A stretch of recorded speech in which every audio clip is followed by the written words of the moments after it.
ہاں اہل حدیث 2 رکعت پہ سلام پھیر کے 3 رکعت پڑھتے ہیں, اور وہ کہتے ہیں کہ جو حناف جس طریقے سے پڑھتے ہیں کسی حدیث میں نہیں ہے. یہ عجیب بات آپ کو بتاؤں کہ جس طرح سے حناف پڑھتے ہیں نا 3 رکعتیں, حدیثوں میں یہی ملے گا آپ کو بہت زیادہ.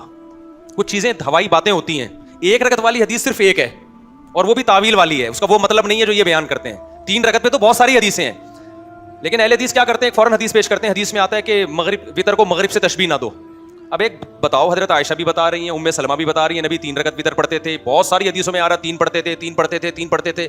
دوسری حدیث میں آ رہا ہے مغرب کے مشابہ نہ کرو. تو اس سے صاف پتہ چلتا ہے کہ اس کا یہ مطلب نہیں ہے کہ 1 رکعت پڑھو, اس کا مطلب ہے کمپلیٹلی مغرب جیسی نہیں ہونی چاہیے. تو ہم بھی کہتے ہیں کہ مغرب کی تیسری رکعت میں صرف فاتحہ پڑھی جاتی ہے, سورت نہیں ملائی جاتی, جبکہ وطر کی تیسری رکعت ایسے ہوگی جیسے مغرب کی پہلی رکعت ہے, اس میں فاتحہ بھی پڑھی جائے گی, سورت بھی ملائی جائے گی. مغرب کی نماز میں دعائے قنوت نہیں ہوتی, وطر میں دعائے قنوت بھی ہوگی. تو جب وطر میں آپ نے دعائے قنوت بھی پڑھ لی, تیسری رکعت میں فاتحہ کے بعد سورت بھی ملا لی, تو حدیث پر عمل ہو گیا کہ نہیں ہو گیا کہ مغرب سے مشابہ نہ کرو. اہل حدیث لوگ کہتے ہیں نہیں, جیسے جو ہم جس طرح سے کہہ رہے ہیں نا مشابہت نہ کرو, اس طرح سے مشابہت نہ کرو آپ. تو بھائی آپ کے مشورے پہ ہم کائنڈلی نہیں چلیں گے. ہمارے پاس بڑے بڑے مجتہدین ہیں تو حدیث کو ایکسپلین کرنے کے لیے. تو 3 رکعت میں بہت ساری حدیثیں ہیں, اور اس طرح سے تمام حدیثیں جمع بھی ہو جاتی ہیں. یہ جو 1 رکعت وطر والی حدیث ہے یہ واضح مفہوم نہیں ہے, کیونکہ حدیث میں آتا ہے کان نبی صلی اللہ علیہ وسلم یوتر بواحدۃ.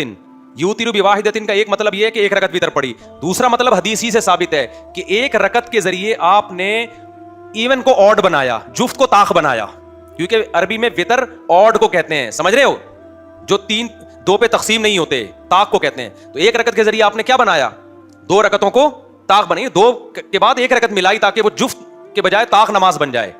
تو اس طرح سے تمام حدیثوں میں تطبیق ہو جاتی ہے. چلو بھائی